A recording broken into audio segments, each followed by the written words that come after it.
6 Komandan Pasukan Elit Tentara Indonesia tahun 2020. 1. Denjaka. Detasemen Jalamangkara atau disingkat Denjaka adalah sebuah detasemen penanggulangan teror aspek laut TNI Angkatan Laut. Denjaka adalah satuan gabungan antara personel Kopaska dan Taifib Korps Marinir TNI AL.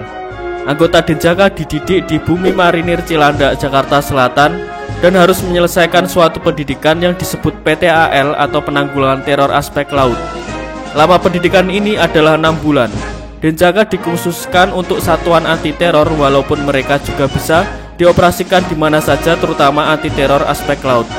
Denjaka dibentuk berdasarkan instruksi Panglima TNI kepada Komandan Korps Marinir pada tanggal 13 November 1984.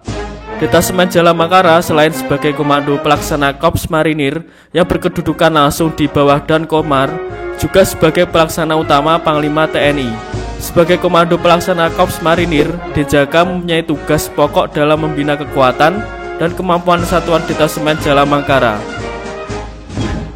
Komandan Denjaka 2020 atau saat ini adalah Kolonel Marinir Nanang Saifullah SE, adalah perwira menengah TNI Angkatan Laut. Ia merupakan perwira alumni Akademi Angkatan Laut Angkatan 42 tahun 1996. Saat ini ia menjabat sebagai Komandan Detasemen Jalamangkara. 2. Kopaska.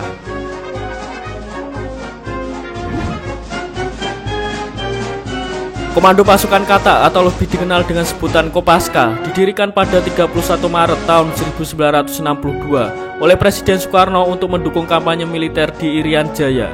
Saat ini Kopaska terbagi menjadi 3 komando. Satuan Komando Pasukan Kata Armada 1 di Pondok Dayung, Jakarta Utara, Satuan Komando Pasukan Kata Armada 2 di Surabaya, dan Satuan Komando Pasukan Kata Armada 3 di Sorong, Papua. Tugas utama mereka adalah menyerbu kapal dan pangkalan musuh, menghancurkan instalasi bawah air, penyiapan perebutan pantai, dan operasi pendaratan kekuatan amfibi.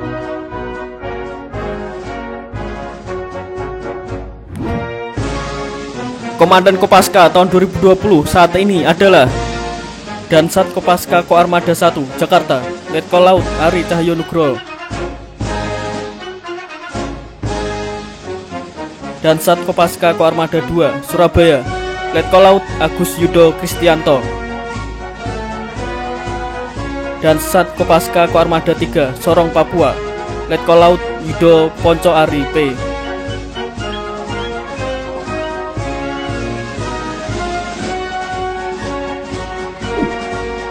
3. Yontai VIP. Batalion Intai Amfibi atau disingkat dengan Yontai VIP adalah satuan elit dalam Korps Marinir yang memiliki spesialisasi dalam operasi pengintaian amfibi dan pengintaian khusus. Satuan ini sebanding dengan halnya Grup 3 Sandi Yuda Kopassus dalam jajaran TNI Angkatan Darat. Dahulunya satuan ini dikenal dengan nama Kipam atau Komando Intai Para Amfibi. Untuk menjadi anggota Yontai VIP, calon diseleksi dari prajurit marinir yang memenuhi persyaratan mental, fisik, kesehatan, dan telah berdinas aktif minimal 2 tahun. Salah satu program latihan bagi siswa pendidikan Intai Amfibi adalah berenang dalam kondisi tangan dan kaki terikat sejauh 3 km. Dari satuan ini kemudian direkrut lagi menjadi prajurit terbaik untuk masuk ke dalam Detasemen Jalamangkara, pasukan elitnya TNI Angkatan Laut. Komandan Yontai VIP tahun 2020 saat ini adalah Komandan Batalion Taifib 1 Marinir Surabaya, Letkol Marinir Sri Utomo MSI, tahun menjabat 2018 sampai sekarang. Komandan Batalion Taifib 2 Marinir Jakarta, Mayor Marinir Muhammad Abdillah, tahun menjabat 2020 sampai sekarang.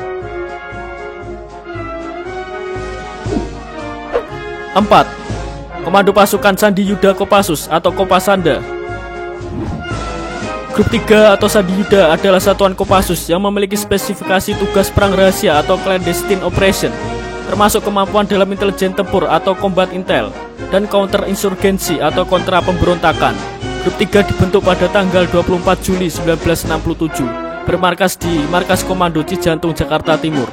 Calon personel di grup ini diseleksi sangat ketat di internal, mulai dari calon prajurit yang masih pendidikan hingga personel yang sudah bertugas aktif di kesatuan, tetapi punya bakat intelijen yang kemudian akan dilatih lagi. Komandan Kopasanda tahun 2020 saat ini adalah Letkol Infanteri Elvino Yuda Kurniawan. Tahun menjabat tahun 2020 sampai sekarang.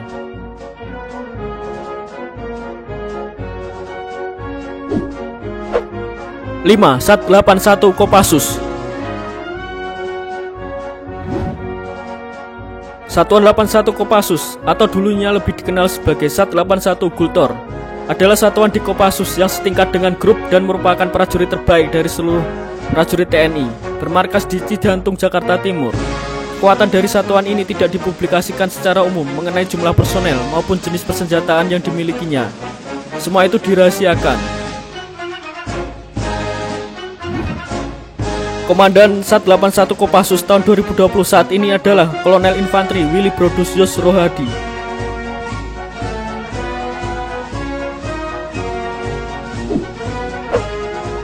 6. Sat Bravo 90. Satuan Bravo 90, sebelumnya bernama Den Bravo 90, adalah satuan pelaksana operasi khusus Korps Pasukan Khas yang berkedudukan langsung di bawah dan Korps Paskas. Satuan Bravo 90 Paskas bertugas melaksanakan operasi intelijen, melumpuhkan alutsista atau instalasi musuh, dalam mendukung operasi udara dan penindakan teror bajak udara, serta operasi lain sesuai kebijakan Panglima TNI. Terbilang pasukan khusus Indonesia yang paling muda pembentukannya, baru dibentuk secara terbatas di lingkungan Korps Pasukan Khas TNI AU pada tahun 1990. Bravo berarti yang terbaik. Konsep pembentukannya merujuk kepada pemikiran Jenderal Giulio Doucet, lebih mudah dan lebih efektif menghancurkan kekuatan udara lawan dengan cara menghancurkan pangkalan atau instalasi serta alutsistanya di darat daripada harus bertempur di udara. Komandan Sat Bravo 90 tahun 2020 saat ini adalah Kolonel Pas Sumarsono.